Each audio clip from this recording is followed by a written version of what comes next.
Donc une fois que vous avez ouvert tous les fichiers pièces dont vous avez besoin, donc ici MH1, M1, etc., etc., plus un fichier d'assemblage qu'il y a ici, hein, il va falloir en fait insérer les pièces que vous avez ouvertes dans le fichier assemblage.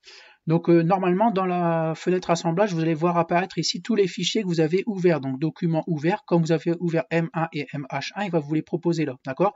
Donc si vous avez ouvert D1, D2, MH2, M2, MV1, MV2, etc. S'ils sont ouverts, tous les fichiers qui sont ouverts vont apparaître ici, d'accord? Ça va vous aider en fait à aller cliquer, glisser ici. Donc là, je vais agrandir la fenêtre d'assemblage, d'accord? Donc maintenant que je sais que je veux M1 qui apparaît ici, ben, je clique dessus tout simplement et je clique ici proposer. Donc là, j'ai posé M1 dans mon assemblage, d'accord? Donc ensuite, si je veux les suivants, je clique sur insérer composant, d'accord? Et je vais aller cliquer sur MH1, d'accord? Et je vais le poser ici, d'accord? Donc maintenant, dans mon fichier assemblage, j'ai bien M1, j'ai bien MH1, d'accord? Donc ici, on le voit apparaître. Tout à l'heure, je ne vous ai pas montré, mais ça n'apparaissait pas. Il y a bien M1 et MH1. Alors maintenant, si vous avez besoin de 3 fois M1, et bien tout simplement, vous l'insérez ici avec le bouton insérer 3 fois, d'accord? Donc ça, si vous avez besoin du fichier D1 3 fois, vous l'insérez 3 fois, d'accord? Moi, je vais faire juste avec 2 pièces pour vous montrer, c'est beaucoup plus simple.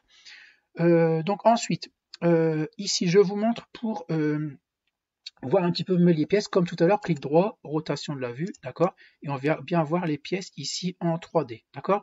Donc ça, c'est la première manipulation à faire pour insérer les pièces dont on a besoin. Donc soit vous cliquez dans la fenêtre qui apparaît ici tout à l'heure avec les composants qui vont apparaître que vous avez ouverts et vous les posez, soit tout simplement vous cliquez sur insérer composants, d'accord? Donc voilà pour la première étape, il faut insérer en fait toutes les pièces dont vous allez avoir besoin.